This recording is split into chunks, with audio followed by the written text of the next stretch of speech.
E aí, já pensou em ganhar muito dinheiro com um canal de corte igual esse daqui que você tá assistindo? No primeiro link da descrição temos um aulão para você que quer começar um canal de cortes e faturar muito aqui na internet. Também teremos planilhas que irão te ajudar na hora de organizar a produção do seu canal. Tá esperando o quê?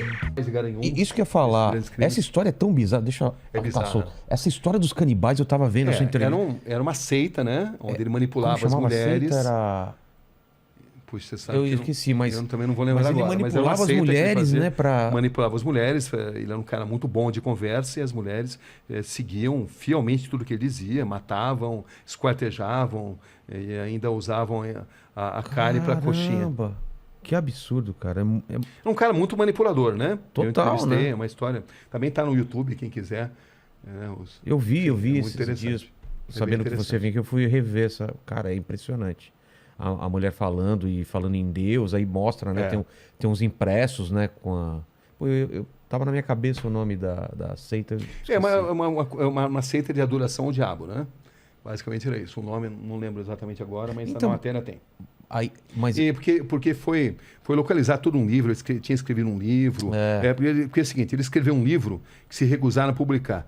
E ele, na verdade, ele escreveu num livro que depois ele iria realizar. Entendi. Essas mortes, elas copiaram algo que ele escreveu nesse livro. Entendi. E o livro era a Bíblia, não, Bíblia seria péssimo, né? Mas seria o manual dessas atrocidades que foram cometidas depois. Quase profecias, né? É. E eu lembro que você deu uma entortada na mulher lá, porque você coloca ela numa situação, e se fizessem isso com a sua mãe, né? Poderia chamar essa pessoa de monstro? Ela fala sim. Então, as pessoas, você entende as pessoas achando que vocês são monstros. E eu achei isso porque ela não percebeu que ia para esse lado a pergunta depois, né? E aí ela se dá conta, né? Quando você está nessas entrevistas, é uma guerra mental. É, né? Você vê que eu não levo, como você também não, Não, né? não não levo tem anotação. Porque você não pode perder o olho no olho. Exato. Entendeu? Porque o body language, né? A linguagem corporal. As grandes perguntas, elas nascem de respostas incompletas. Onde você, às vezes, muda totalmente... Ou de silêncios, né? Silêncio, pausas. Você muda totalmente o encaminhamento da entrevista mediante algo que foi contado. Mas para isso você precisa estar muito atento. E você não pode perder, você não pode baixar os olhos. Senão você perde o contato com a pessoa. Então, é assim que você consegue extrair, né? Eu lembro, por exemplo, quando entrevistei o Matheus Acosta Meiro, o atirador do shopping, né? Uma frase dele que me impressionou muito. Aquele do filme, que ele entrou no meio do filme. Isso, que ele assistiu o filme Clube da Luta. E depois... Saiu atirando mesmo. Exatamente, saiu atirando. E ele dizia, o que ficou na sua mente? Ele falou, ficou na minha mente claramente o cheiro de sangue e pipoca. Cara... Você vê, ele relacionava sangue e pipoca na mente dele e nunca se arrependeu do que fez. Essa é a verdade. Psicopata não se arrepende.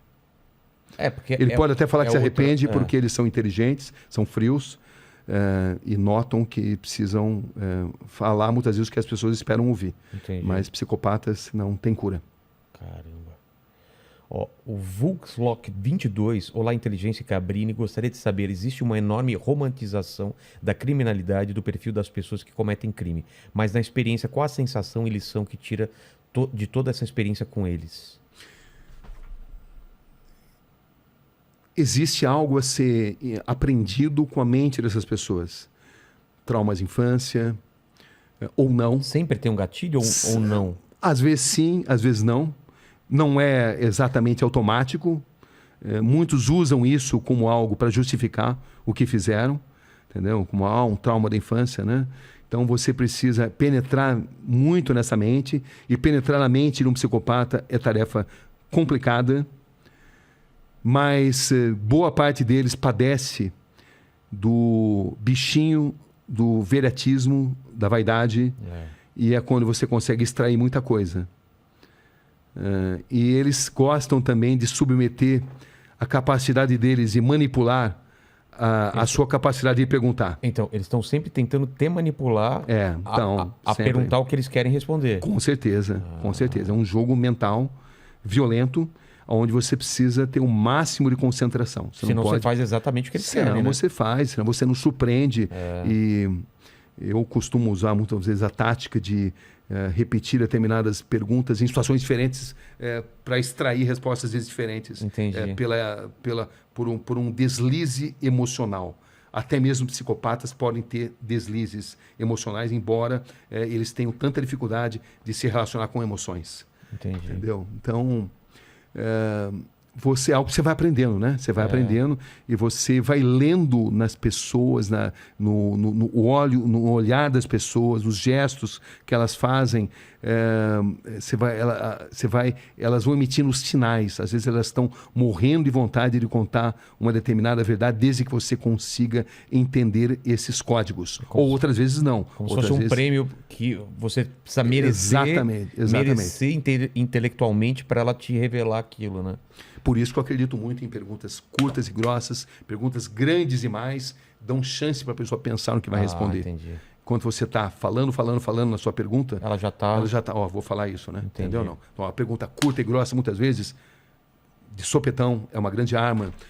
Mas também a maneira de entrevistar o Rogério não é a maneira de entrevistar o Mandíbula. Não. As pessoas têm personalidades diferentes. Às vezes você precisa ser mais suave, às vezes você precisa ser mais incisivo. Isso muda. Como decidir? Experiência. Psicologia, eu sempre tive muito fascínio pela psicologia, mas a psicologia prática, né? Claro que eu me informo, né? Procuro ler os grandes mestres, mas é muito intuitivo também. Tem essa linguagem silenciosa, né? Com certeza. Corpo, Tem. microexpressões. Tem. O Aleph... desculpa, pode falar. Não, e também tem dia que você capta mais, tem dia que você capta menos, enfim. É uma violenta guerra mental. Em determinadas entrevistas, não todas, né? Tem entrevistas que não. São mais tranquilos. São mais tranquilas, mas em determinados momentos você sente que você está numa guerra mental.